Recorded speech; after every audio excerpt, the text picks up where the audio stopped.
I'm Terry Kolath. I'm here today with Professor Adrian Keir. The first offering he brings us in the Fall Academy is Iran. Thanks for joining me, Adrian. It's a pleasure as always, Terry.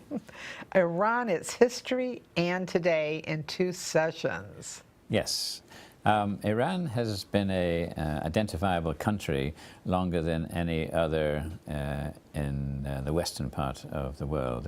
People don't often think that. But they were there during the periods of ancient Egypt and Babylonia and Sumeria, and they continue as an identifiable country today. So there aren't many countries that have such a long, varied history.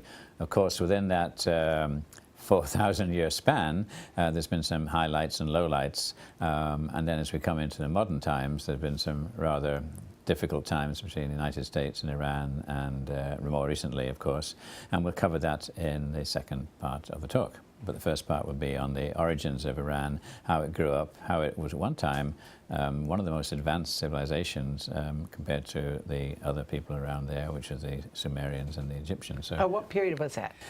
We say 3000 BC. They were very well established and as developed, if not more so, than the people who live in Iraq today at that time. Amazing. Well, you're going to start us, the Indo-Europeans, and Yes. the Fertile Crescent. Yes, it's not immediately obvious if you look at Iranian writing today or the language, but in fact our language today is an Indo-European language, as is the people who speak language in northern India are also Indo-Europeans. So we all have the same structure of language, although it doesn't look like that. No. But we are actually all related, which is not everybody wants to admit to that, but we have a lot of commonality ethnically between the people of Europe and now the United States and the people of Iran. They came from the same source around the Caucasus. So when we get into part 2. Yes. Well, the great glory days that we remember about Iran or Persia was when, in the West, of course, because we all had classical education, we remember the Greek city-states, and we remember the fall of those states, and then Alexander taking over, and the enemy, of course, was Persia throughout that period of classical Greece. And the objective of Alexander was to pay back the Persians for sacking Athens. Remember the Marathon and other battles that took place. There was constant warfare between the Greeks, who considered themselves very civilized, and the Persians, who were considered barbarians.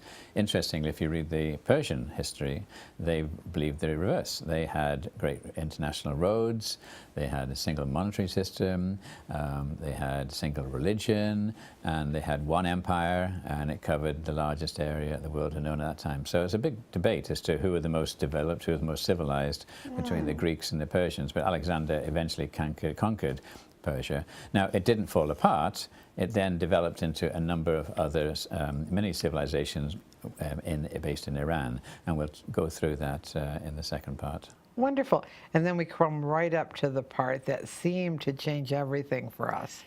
Yes, and there's a very specific point in time when after the time that Muhammad developed the new religion, from the 7th century onwards, this new religion expanded throughout the Middle East.